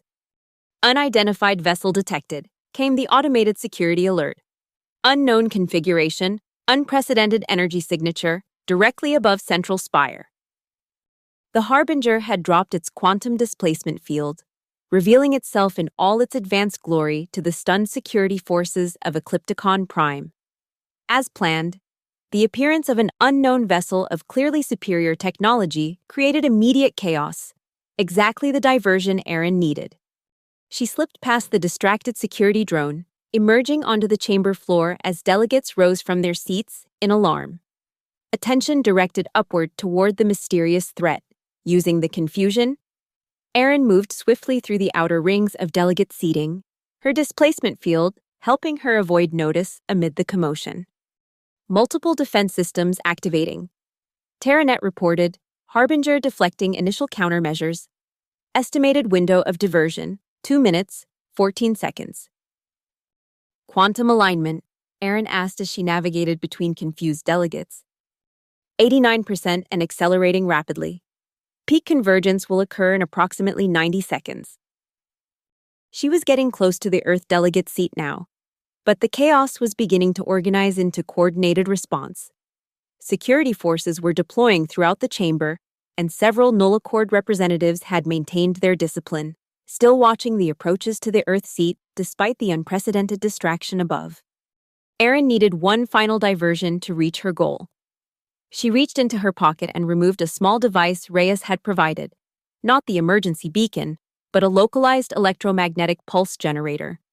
She activated it and tossed it toward the far side of the chamber. The device detonated with a silent flash, temporarily disrupting communication systems and security drones in that section. As predicted, this secondary threat drew the attention of even the disciplined null accord watchers, all except one. Archon Tyr of the Vorton, whom she had encountered at Containment Station Omega, remained fixated on the Earth seat, his crystalline form positioned to intercept any approach. His ancient eyes swept the chamber with the patience of a being who measured time in millennia. Quantum alignment at 94%.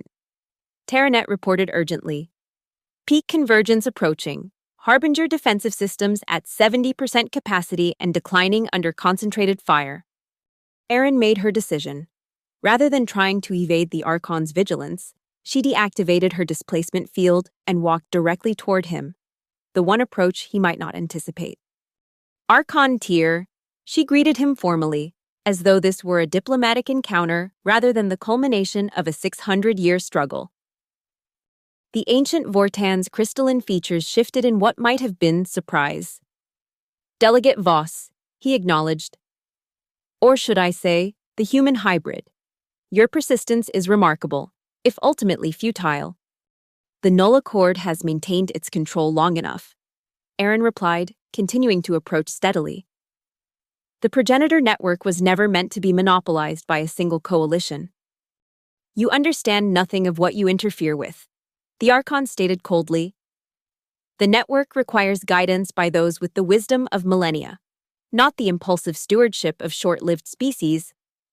Yet the progenitors themselves designed the system to require all sentient species.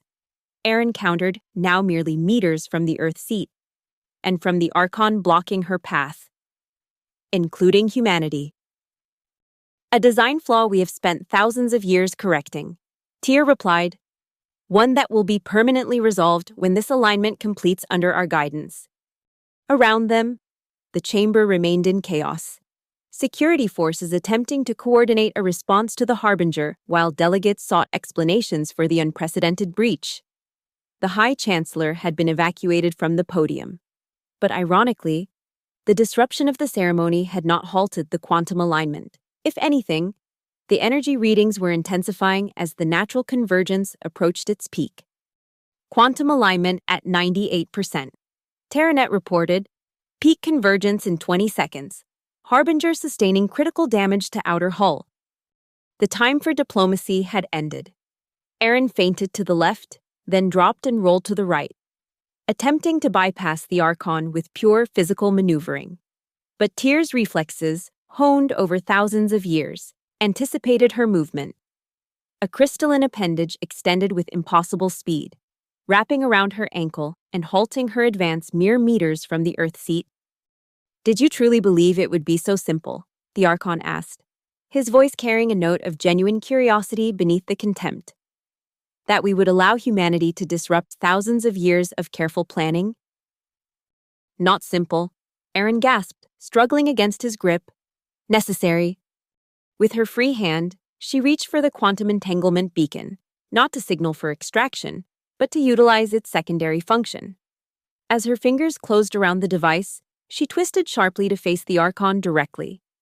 "Humanity never wanted to control the network," she told him, "only to ensure it served its intended purpose, benefiting all sentient life, not just the most ancient."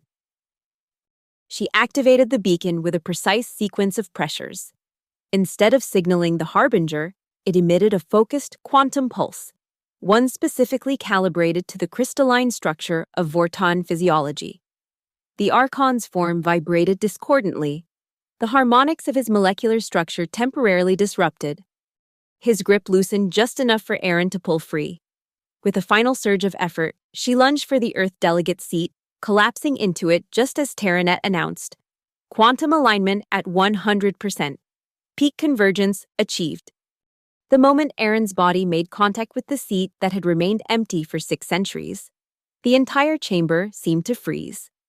The chaos of security responses, the confusion of delegates, even the Archon's attempt to recover, all suspended in a moment of perfect stillness.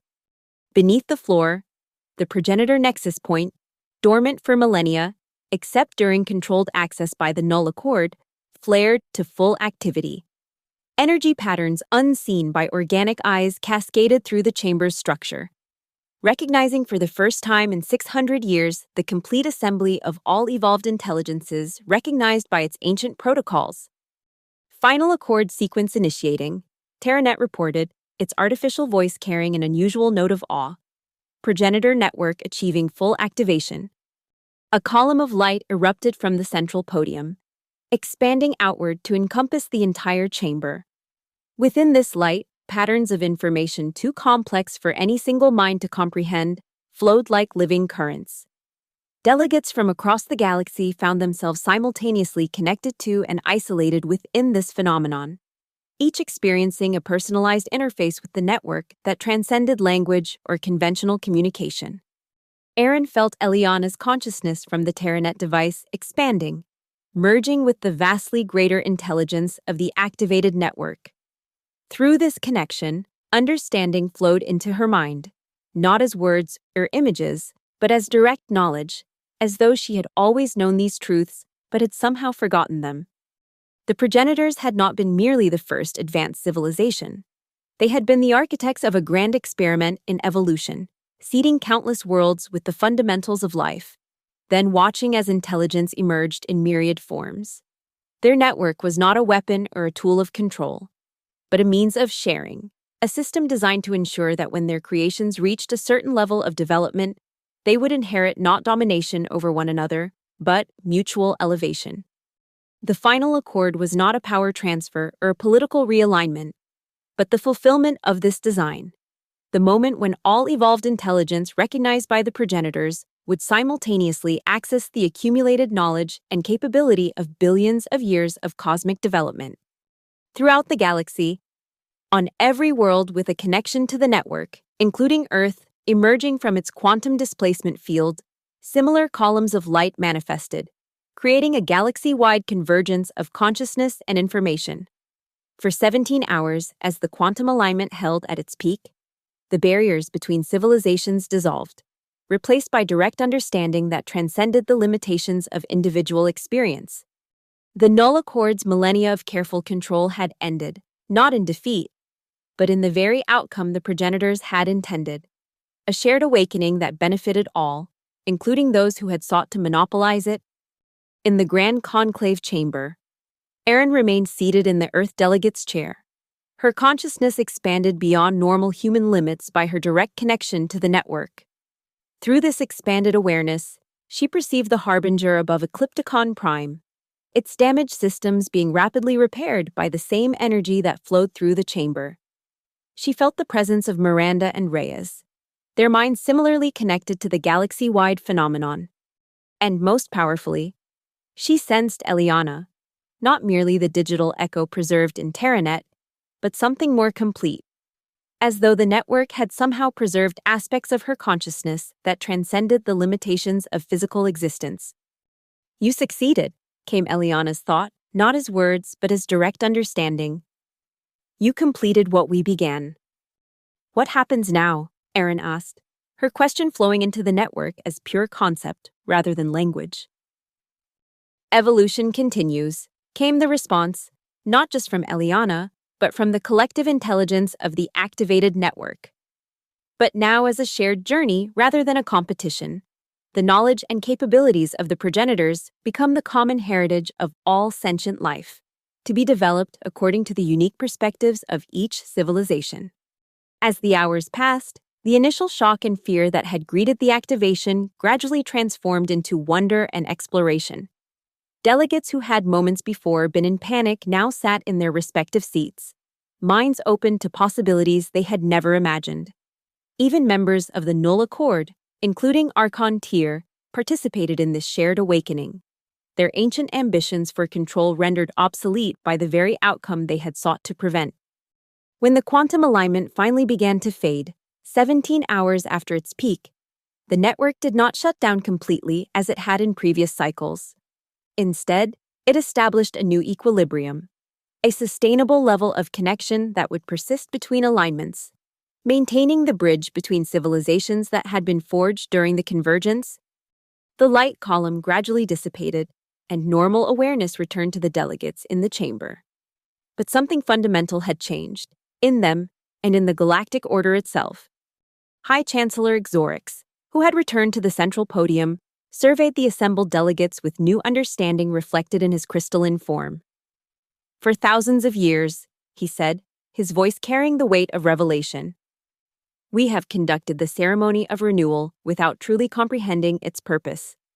Today, we have experienced the true renewal intended by those who came before us." His gaze fell upon Erin, still seated in the Earth Delegate's chair. "And we have our missing delegate to thank for completing the circle. The representatives of Earth, of humanity, have reclaimed their place among us, bringing with them the key to our shared evolution." From the gallery above, a small delegation of humans appeared. Miranda Voss, Captain Reyes, and others from the Harbinger's crew. They descended to the chamber floor, joining Erin at the Earth seat, their presence a physical manifestation of humanity's return from 6 centuries of isolation. "Earth does not seek to rule or to dominate," Miranda announced to the assembled delegates. "We ask only for the place that was always intended for us and for all sentient beings in this grand community of worlds."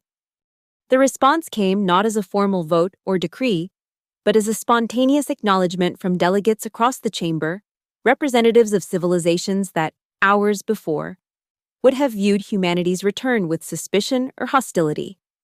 The shared experience of the network activation had transformed political calculations into something more fundamental: recognition of common purpose.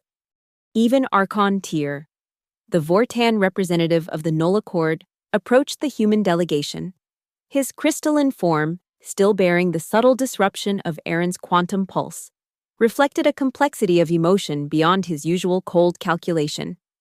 "For millennia," he acknowledged, We believed we were protecting the galaxy by controlling access to progenitor technology. We feared that younger civilizations would misuse what they did not understand, as we ourselves once did in our early development. He performed a formal gesture rarely seen from the ancient Vortans, a recognition of equal standing. The final accord has proven our error. What we sought to control was never meant to be controlled, but shared. The null accord's purpose is obsolete. As the formal session concluded and delegates began to disperse, still processing the profound experience they had shared, Erin remained seated in the Earth delegate chair. The neural interface behind her ear had gone silent. Terranet's consciousness having evolved into something beyond its original programming through contact with the progenitor network. Captain Reyes approached, his weathered face reflecting a complex mixture of emotions. 600 years, he said quietly. 600 years of waiting, planning, hoping, and now, in a single day, everything changes. Not everything, Erin replied, finally rising from the seat that had defined her mission. Earth still needs its representatives. Humanity still needs to find its place in this new galactic order. And who better to guide that process, Miranda added, joining them, than someone who bridges both worlds, who understands both humanity's perspective and the wider galactic community. Erin looked around the chamber, at the Earth seat she had claimed, at the delegates still lingering in small groups, discussing the implications of what they had experienced, at the visible manifestation of humanity's return from isolation. 600 years of history had converged on this moment, and now an entirely new future was unfolding. I always felt out of place, she admitted. Too human for the Orion diplomatic corps, yet disconnected from my maternal heritage. I never truly belonged anywhere. Perhaps that was preparation, Reyes suggested, for a role where belonging everywhere matters more than belonging somewhere. 3 months later, Erin stood at the observation deck of the newly established Earth Embassy on Eclipticon Prime. The diplomatic complex, constructed with a blend of Earth design principles and galactic architectural standards, served as humanity's official presence in the conclave, a presence that was no longer merely tolerated but actively welcomed. The activation of the progenitor network had fundamentally altered galactic politics. The null accord had formally dissolved, its member civilizations choosing to participate as individual entities rather than a controlling coalition. Knowledge that had been suppressed for millennia now flowed freely between worlds, accelerating development across all sectors of the galaxy. Earth itself had fully emerged from its quantum displacement field, revealing to the galaxy not the primitive, quarantined remnant many had imagined, but a civilization that had continued to evolve and advance during its centuries of isolation. The technologies developed under Project Dormant Flame, particularly in quantum physics and consciousness transfer, were now being shared through authorized exchanges, benefiting species across the conclave. Erin had accepted the role of Earth's chief ambassador, a position that leveraged both her diplomatic training and her unique heritage. Her office in the embassy overlooked the grand spires of Eclipticon Prime, a constant reminder of how far humanity had come from its centuries of exile. Ambassador Voss, came a voice from behind her. The Arcadian delegation has arrived for the cultural exchange briefing. Erin turned to find Alaris Vey entering the observation deck, the Arcadian's luminescent tendrils now pulsing with the blue of genuine curiosity rather than the cautious colors of their previous encounters. Representative Vey, Erin acknowledged, "Thank you for coming personally. I believe you'll find Earth's artistic traditions particularly resonant with Arcadian sensibilities." "I have no doubt," Alaris replied, "though I must admit, my interest extends beyond formal cultural exchange. I find myself fascinated by how thoroughly we misunderstood humanity's potential contribution to galactic affairs." A mutual misunderstanding, Erin noted diplomatically, one that the network activation has helped to correct. Indeed. The Arcadian moved to stand beside her at the viewport. "There is a question I have wanted to ask since that day, if you would permit a personal inquiry." "Of course. When you claimed the Earth seat, when you completed the final accord, what did you experience?" Each delegate seems to have encountered something unique within the network consciousness. Aaron considered the question carefully.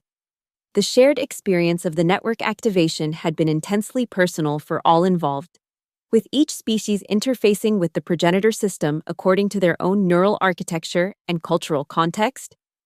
I experienced completion, she finally answered. All my life, I had felt divided between my Orion upbringing and my human heritage, between diplomatic duty and personal identity. In that moment, those divisions dissolved. I understood that my dual nature wasn't a flaw but a bridge, just as humanity itself now serves as a bridge between evolutionary approaches that might otherwise have remained separated. Alaris's tendrils pulsed with deep purple. A color Aaron had learned indicated profound consideration. Fascinating. The Arcadian experience was quite different. We perceived the network as a vast garden of interconnected thought, where ideas cross-pollinated across species boundaries. Each civilization experiences the network through the lens of its own consciousness, Aaron observed, which is precisely what the progenitors intended, not uniformity, but harmony in diversity. Their conversation was interrupted by the arrival of Captain Reyes, now serving as Earth's security liaison to the conclave. 600 years removed from his original time, he had adapted to his new role with remarkable resilience. Ambassador, he greeted Aaron formally, acknowledging Alaris with a respectful gesture. The Harbinger has returned from its survey mission to the Cygnus Void. Director Voss requests your presence for the debriefing. The Harbinger, repaired and enhanced following the network activation, now served as Earth's primary exploration vessel, mapping the changes that had occurred throughout the galaxy during humanity's long absence. Miranda Voss had taken command personally, continuing her family's legacy of leadership in humanity's cosmic journey. Please excuse me, Representative Vey, Aaron said to the Arcadian. Perhaps we can continue our discussion at the cultural exchange later today. I look forward to it, Alaris replied, tendrils shifting to a formal acknowledgement pattern. As Aaron and Reyes walked together through the embassy corridors, the captain handed her a small data crystal. Preliminary findings from the Cygnus Void, he explained. The network activation has had some unexpected effects on supposedly dead star systems. Aaron examined the crystal's contents via her neural interface, now a standard diplomatic tool rather than a secretive connection to TerraNet. The data showed energy signatures emerging from stars long thought extinct, patterns that suggested the progenitor network extended far beyond current galactic understanding. New frontiers, she murmured. Just when we thought we'd completed our journey. That's the thing about journeys, Reyes replied with the first genuine smile she had seen from him. The meaningful ones never truly end. They just reveal new paths forward. The debriefing chamber awaited them, filled with both Earth representatives and delegates from allied civilizations. At the center of the room stood a holographic projection of the galaxy, not unlike the one Aaron had first seen in the Earth facility months ago, but now updated with the new data flowing through the awakened network. As she took her place at the head of the assembly, Aaron felt a familiar presence in her consciousness, not the limited connection to TerraNet she had once relied upon, but something more evolved. Eliana's consciousness, transformed through integration with the progenitor system, remained a guiding influence, not controlling or directing, but offering perspective that spanned both human understanding and the vastly greater awareness of the network itself. The galaxy awakens, came Eliana's thought, not as words but as direct understanding. And humanity awakens with it. The delegation is complete. The summit continues. Looking out at the assembled representatives, human and non-human alike, Aaron felt the truth of this observation. Every cosmic summit had once had a missing delegate, and it had been the people of Earth. But now, humanity had reclaimed its seat at the table of galactic civilization, not as conquerors or subjects, but as equals in the grand evolutionary experiment the progenitors had set in motion billions of years before. The summit would continue, its agenda no longer controlled by ancient powers working in shadow, but shared by all sentient beings, each contributing their unique perspective to the cosmic conversation. And in that conversation, humanity's voice would once again be heard. As Ambassador Erin Voss prepared to address the assembly, she felt the weight of 6 centuries of isolation lifting from humanity's collective shoulders. Earth had returned. The delegation was complete. And the future, a future of shared evolution and mutual discovery, stretched before them like a cosmic dawn.